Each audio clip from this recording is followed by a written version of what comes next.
Hello, hello, hello. What's going on, guys and girls? I hope all is well. It's your boy Cam Legend. And in this video, I'm going to be speaking about the science and the psychology of clubbing. First things first, if you can like this video, it helps people see this video and my content. It does something to the algorithm, which YouTube appreciates. So please do so to help others who are in dire need right now. So I thought of this video a while back, earlier in February, but now's the right time to produce this content and release it. And amidst of what's going on right now in the world with restrictions and public places closing, I wasn't able to go out to many places that I used to go to before, such as clubbing. However, clubbing is not really something that I've been fond of for many years now, but I do live on an island which facilitates a lot of clubbing, so I'm subjected to go to these places, maybe because a friend's gone there. People visit me here in Thailand also, so they go out clubbing, and there's nothing wrong with that. What I'll say is, in my time of seclusion, I've been going hard with the meditations and going within more than ever. And by detoxing from not going to the club for, we're talking months, as long as 9 months. Because I would go frequently, maybe once or twice, every 2-3 months, which is more than enough for me anyway, because I'm a man on a mission right now. But even that amount of frequency is enough for you not to see certain things and feel certain things that you've never felt before. Because I was going clubbing from the age of 17 before I was even legal to go to a club.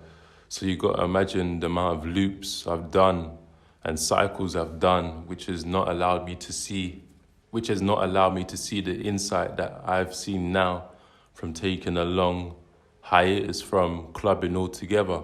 So as I've got into the club, the first thing I noticed was the music was jarring. It was playing Wiz Khalifa, We Them Boys, and that was one of my favorite songs actually when it came out. But it was something about the frequencies that was just really annoying me. And we know that music is made to be 440 hertz. And we know this isn't the universal frequency. The universal frequency is 432 hertz. That's just the fact, proven through Nikola Tesla's work and other people and the ancients who knew this. So that was one thing that was throwing me off, was the frequency of that song. And I'm a sound engineer anyway, and I'll just say those frequencies were really harsh, being played at that loudness, and probably the mix also, because the song's quite old, but still there's no excuses. There's classics that come out and the frequencies aren't that harsh. Anyway, this is just me being mindful. Now, that was throwing me off because it was hurting my ears. And I went to sit down and I was feeling anxious. And usually, I know I'll go into the club and I'll have a drink. So maybe this anxiety would wear off if I was coming in unconsciously. But I refused to drink, and I just observed, and I felt really anxious. Being mindful of this energy, all I did in the club was pick up my phone and type in the psychology and science of clubbing, because something didn't feel right. And and as I've gone in more than ever to find out the meaning of things. It felt like the right time to actually find out the psychology of this. And I've been somebody who's been aware that a lot of things have kicked off in a nightclub. Someone stamps on your feet. Next minute it's a brawl. Alcohol's involved. Women are involved. Egotism. This crew has a box and they have bottles overpriced, but it's about status, it's about fame, it's about ego, it's about clout. So we're talking about energy really that doesn't go past the solar plexus. And I know some people say, but hey, you can go into a club and feel love.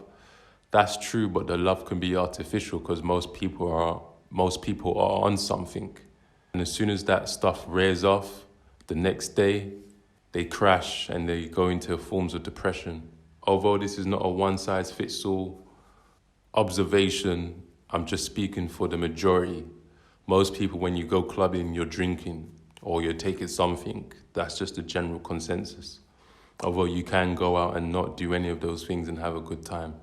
But that's not the case most of the time. So we're talking about energy that doesn't go past the solar plexus.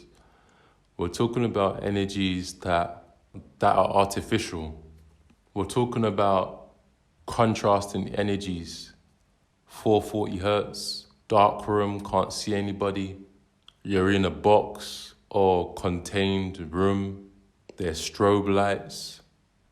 And if you've watched any of my previous videos, you know I speak about how each light has a certain vibration that it emits. The men are overly emasculated and men are looking for women.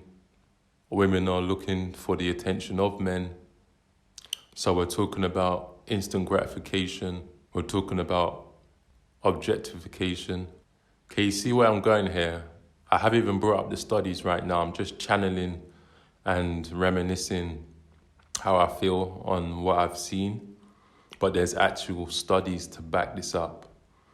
From what I've said already, you can already tell that these energies are not high vibrational.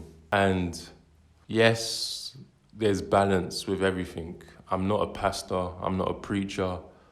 I'm not in a doctrine of if you do this, you do that, and if you do that, you're a bad person. I'm not saying that. I'm just saying, as someone whose frequency is rising and has risen and has observed, I'm saying, is this optimal in 2021 and beyond? Is this where we want to be? Because now in Europe and in Britain, you have to take the vaccine to go in. And not only is that something to think of, is it worth it?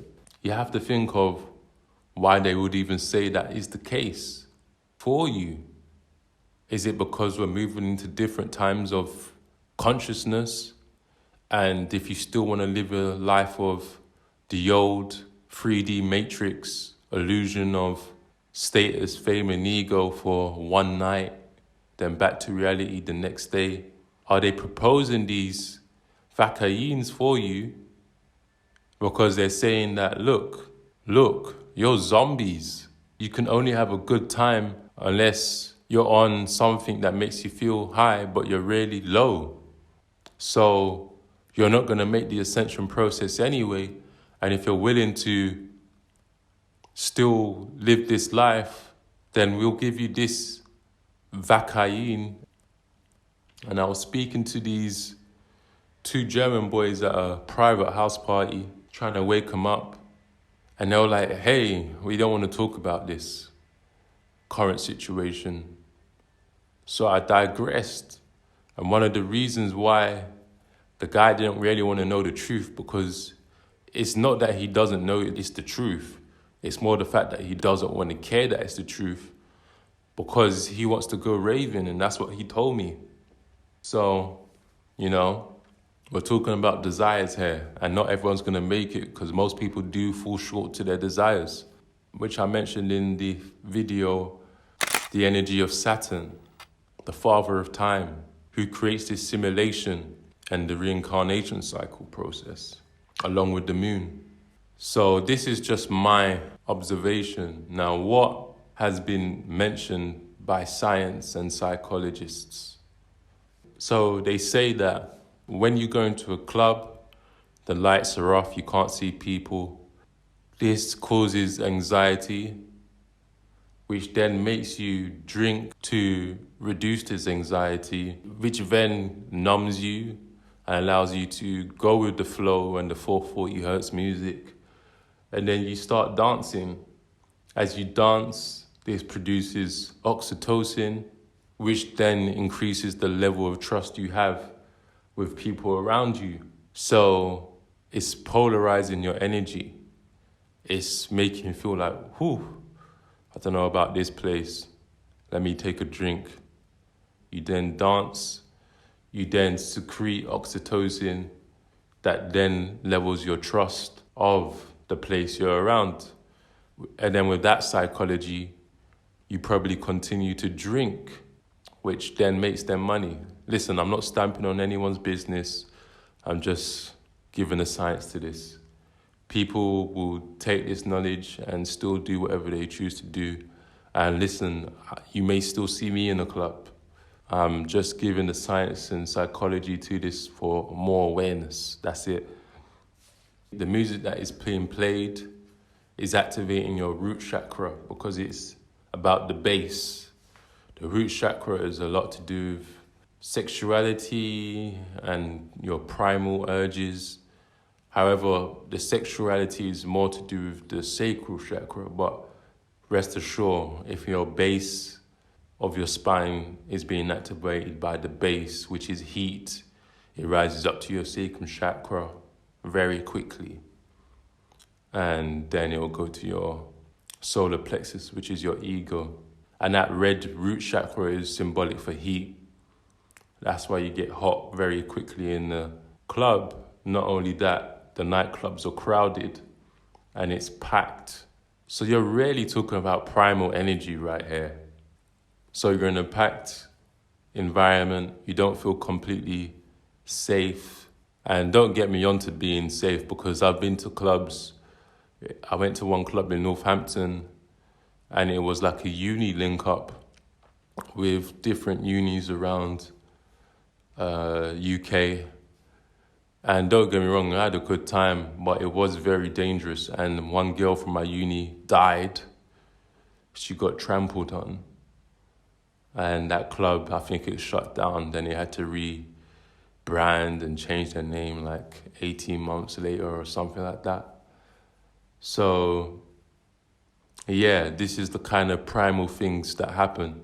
I guess when I was up and in it, as much as it was shocking and sad and disappointing, it was just part of the regular thing of going out that you know that there's going to be beef, there's going to be fighting, there's going to be deaths, there's going to be stabbings, there's going to be unfortunate situations that comes with it. I won't say this has created any PTSD in me or anything because I've had much more closer related things that's happened to me that would make me have PTSD or something, but this is just something you just get used to. It's just the reality of clubbing. I'm not saying it's right, I'm not saying it's wrong. I'm just saying this is what it is. So yeah, you can see the subconscious manipulation that goes on with clubbing. I'm not against clubbing, I'm not for clubbing. I'm just stating the facts of clubbing. Enjoy your life. Do what you choose to do. Like I said, you may still see me at a club 1 or 2 times, but just know that will never be a lifestyle week in, week out anymore. I hope, I try. We all fall short to our desires one way or another, but I can say, nah, I'm done because I was pretty much done with clubbing years ago. It always would feel good at the start and feel horrible at the end. But if you're trying to do this whole going out at 9, 10, going home at 4, 5, and then you wake up at 1, 2, no, that's not me anymore. But going out for a few drinks maybe. I've stopped drinking as well, which I got to do a separate video on that too. I've learned some subconscious things that happen to me from the unconscious realm as well. So, yeah, this is it. This is what I'm going to have to say for the psychology and science of nightclubbing. I hope it's been informative. I hope it's given some more background knowledge to how you may have felt as well. And with that being said, peace.